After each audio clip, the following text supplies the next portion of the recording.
so we are going to do another pregnancy video. So this video is going to be the first trimester expectation versus reality, because we had a lot of expectations and reality was different. Do we have? I had very low expectations because. Why? I don't know why. I actually didn't have any expectations. No, we did.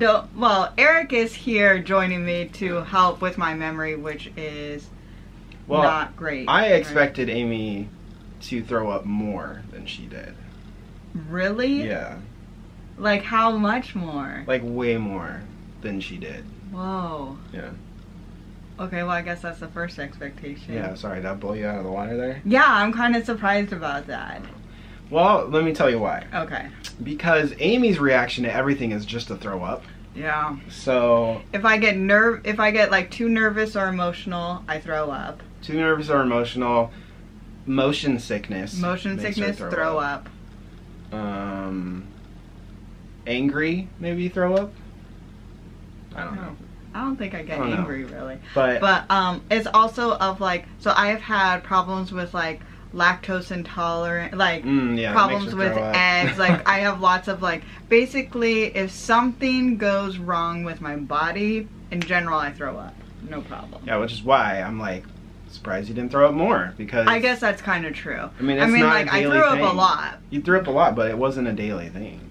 No. Like I would say it's been especially towards the end of the first trimester. Yeah, like after week 8. I don't think you threw up before week 8.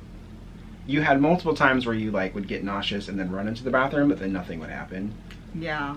So it was like after week 8 you started throwing up, but it was like stuff would trigger it. Yes. It wasn't like just out of nowhere. Just out of nowhere. There was only not like one Pam time from The Office. Yeah. You could just. It was, there was 1 or 2 times where it was like out of nowhere, but like majority of it was like a smell. Yeah. Majority of it was like a smell of food, and then you'd immediately run into the bathroom and throw up. Yeah. Or another thing was, which I was really surprised about, was I didn't realize how mental, like how much my mind and my body are connected. Like if I thought about taking the pill. Don't think about it. Okay. Yeah. I'm not going. If I thought about taking like any sort of pill, if I thought about it, I would throw up. She means her vitamin. Vitamin. Yeah.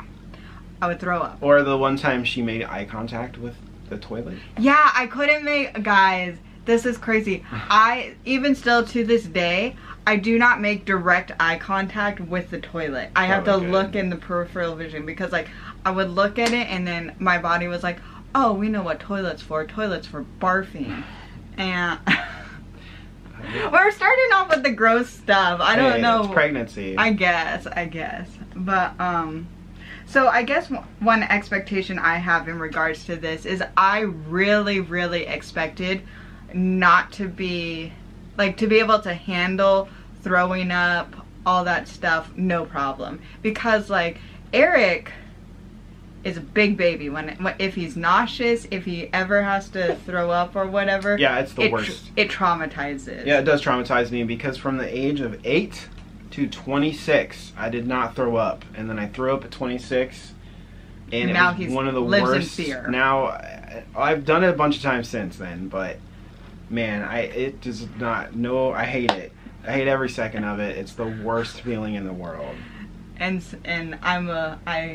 he's a big, anyway, so he's a big baby, and I thought, because like no one likes throwing up, but because like it's just how my body has reacted for so long to a lot of different things, that I was like, oh, it's going to be not traumatic. Wrong. I think it really affected me, because I was not able, like I was just so much struggling with energy and being able to eat, and so like the little food I was able to eat, not being able to keep it in my body, I think that's partially why it affected me, because like, man, yeah, it was hard. Okay, let's move on to a not so gross topic. Okay. Any other expectations you had? Like emotions or something? No, you were right on point for tiredness level. Really? I thought I was going to sleep more. I know I sleep a ton. But how much more can you sleep? I don't sleep all day. Oh, I thought I thought I would have to sleep more. So basically what I sleep from, like, I'm like asleep for sure by 11, but like we turn off everything at like 10. So I sleep from 11. I'm getting up earlier, but I used to get up at like 8 or 9. Yeah, I would say mostly 8 though. And then I would take a nap from like 2 to 5 every day. And I still take a nap from like 2 to 5 basically every day. For some reason I thought I would, oh, you know what? Towards the beginning, I would even fall asleep earlier than that. I was gonna say, there was a day where she went to sleep at 11 and she woke up at 4:30. I remember. I was thinking, like, that was a really long nap. Oh, 11 in the afternoon and then woke up at 4:30. I thought you meant at night. Okay. Yeah. So you expected, I'm sleeping as much as you expected. Yeah, about. I thought it would be more. What about emotional wise, like the crazy hormones and all that stuff? Not as swingy. I think that comes later though. Doesn't that come towards the end of the? I thought it was from the beginning. I don't know. Used to joke before we were pregnant or whatever that Eric was just going to try to somehow make it so I could like hibernate. You know how like bears hibernate for the winter? Like just put me in hibernation mode for the pregnancy. Yeah. So, and I really like, I think I have not had, I think my emotions have been almost better because I'm not like PMS-y or whatever. Yeah, I mean, she doesn't get as mad at me for saying dumb things. I don't get my feelings hurt as irritated or as much, and I don't get irritated as much. That's true. She doesn't get as irritated with me as much as she used to. Only when I was PMSing, Eric. Yes. Well, there's a few times where you've had weird moments of crying for unexpected moments where I was like, okay. One was we went to Red Robin. Oh. Before the quarantine. I think and before the quarantine. And I forgot. She was like eating French fries and started crying, and then talked about how much she loved the French fries and stuff like that. I was like, oh, okay, crazy. Oh my gosh. Sometimes I'm like, I wonder if I will ever be able to eat French fries again and love them. I just can't imagine. Yeah, okay, I guess there were some, but not very much. Not a lot of those. There was one like last week or the week before, I felt like you kind of did the same thing where you started crying about something that I did for you. Yeah, it's mostly been good crying because like at Red Robin I cried because the fries tasted so good and because I was so thankful because Eric didn't want to go to Red Robin but he took me anyway and he was like really nice about it and wasn't like being a butthead or whatever, and so I felt really loved. I'm glad that when I am not like a butthead to you, you cry. I feel loved, Eric. It's happy, loving here. For the record, I'm not really a butthead. No, he's really not a butthead at all. No, not at all. But anyway, so emotional things. I think some expectations I have is I think because of like being overweight and then like going through a weight loss thing. Oh, you want to say something? Oh, I was agreeing with you that it's weird. That I'm losing weight. Yeah. Like when she first went in to the doctor for them to say, like our first appointment with the OB/GYN, and they were like, "This is how much weight you should gain." I think it was like 11 pounds? to 19. Something like that. 11 to 20. Let's just say 11 to 20 pounds. That was the range. It was like, this is the most you should gain during your pregnancy. I was so worried about that. Yeah, and she's lost like 15 pounds since then. So now you can gain more than that. 20 to 30 pounds. Which is crazy, but like, yeah, she's lost weight and it's because I can't eat and because the food I do eat does not stay in my body. Yeah, that's, I mean, basically yes. But it's just weird. Like my expectation was that you would slowly gain the weight Yeah. You know, and etc. But like, she's lost weight. Yeah. Looking good. Thanks. Also, I think another thing was I really expected to have food cravings and just to want to eat. Like, I really expected. Yeah, I expected that too. Yeah, didn't you expect? Because like early on, that was like one of the first, when we went up to Washington to tell my family, like that was, you were having like, you were eating food and having cravings and stuff then. Not really like cravings. No, but like, you really wanted Chipotle, you really wanted Chick-fil-A. Remember you cried because you couldn't have, that's another one. She cried when she couldn't have I cried because I couldn't have Chick-fil-A. We went to Chick-fil-A in Medford, Oregon. I guess it just opened and the lines were insane and it was a holiday that day. Oh, yeah. And so like the lines were hours long and it was like, and then so I told her, I was like, we can't go to Chick-fil-A. And so we went we went to In-N-Out and she was crying while eating a cheeseburger. I was. She's like, it's good, but I didn't want it. I was like, okay. That was like the first emotional thing I think we had as a pregnant woman. Yeah, because like In-N-Out is so solid and it was really good. I just didn't want it.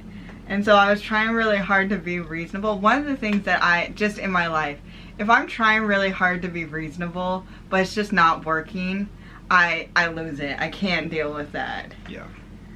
But, so, it was funny though. Yeah, I really expected to have some food cravings. Like right now I'm not having food cravings. It's just like there's just so few types of food I could eat that they're not cravings. They're just like, oh, I could eat that and I kind of know how my body should react to it. So yeah, I need to have pasta salad every day. Yeah, so these are the things currently that she's eating, and she's gone through cycles of oh my gosh, that's so annoying too. Lots of things to cycle through. Yeah. Things that has come and gone would be oatmeal. Can't do that. Can't eat it anymore. Do you do sourdough toast for breakfast? I do sourdough toast. Okay, sourdough toast is pretty much the only thing that stayed. It's been consistent. Waffles she can do right now. Yeah, waffles have been fairly consistent too. Yeah. But right now it's pasta salad. Yes. Pesto pasta from Trader Joe's. Yeah. Even though you haven't eaten it in a couple of days. No, because I'm worried about I'm worried because I bought 6 of them, thinking you'd eat a bunch of them. Well, eventually I will eat them. That's also a thing. That's the problem. I go to the store when she's like, oh, I can eat this, and then I'll buy a bunch of it, and literally the next day she stops eating it. Yeah. So we have a whole bunch of mac and cheese. Oh yeah, mac and cheese I can't eat. Of a whole, like, probably 14 boxes of mac and cheese, a whole bunch of top ramen, because she was eating that for a while. Now she's not eating it. Yeah, no, I can't eat it. We have a ton of oatmeal that you aren't eating. Yep. We have I mean, there's like... At least those are going to stay. Yeah, those are fine until you can eat them. Yeah. So, it's just funny. Yeah, but I could eat fruit by the foot. Yeah, so this is her so let's talk about your normal food meals. Okay. Breakfast is juice and sourdough toast. Lunch is half a grilled cheese sandwich with a peach cup, a Gatorade by the foot, a Gatorade, and yesterday she incorporated a small amount of chips.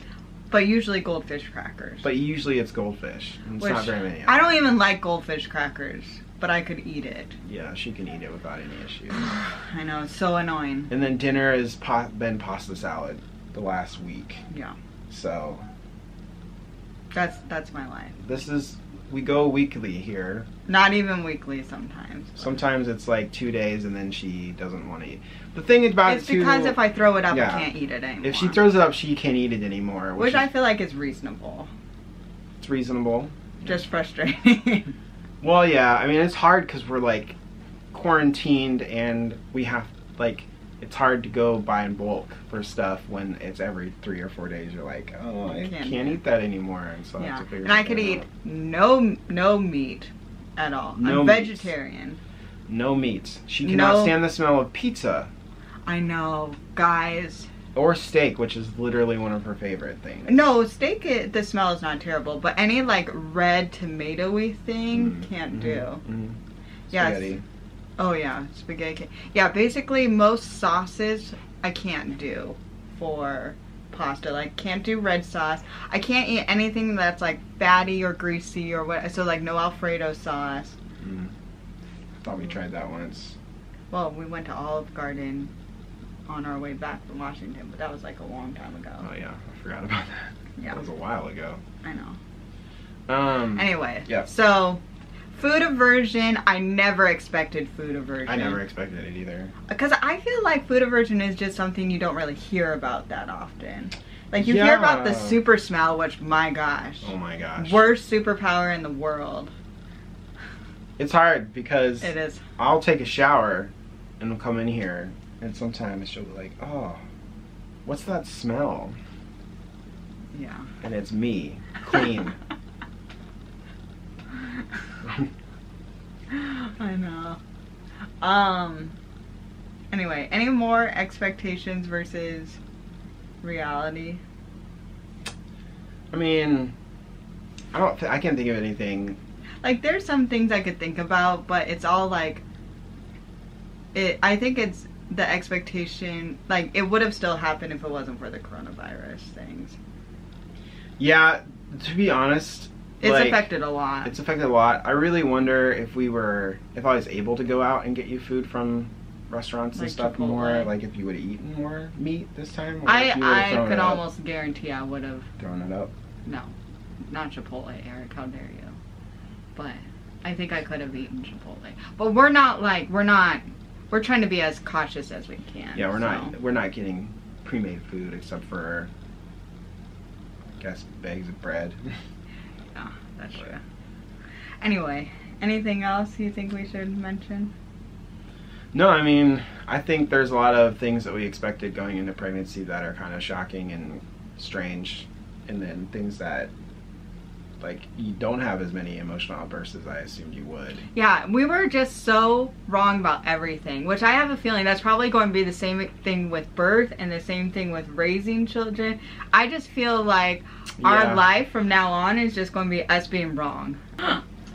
Anyways. I think we're about done. Yeah, I don't have much else to say. Yeah.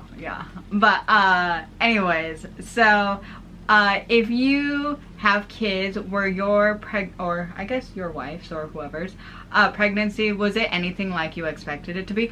Oh, I also expected my pregnancy to be like my mom's, because a lot of people I've read, like, apparently sometimes people's pregnancy is like their mom's. Mine is nothing like my mom's. I wish mine was like my mom's. Mom had an easy pregnancy, so she says. Yeah. But, yeah. Or I also suspect I'm a big baby and I can't push myself through things, and Mom can push herself through things. Yeah. She's not a big baby. I'm a big baby. Alright, let's start. Okay, thank you guys so much for watching. We really appreciate it. Yeah, and if you liked the video, give us a thumbs up. And we'll catch you guys later. Bye.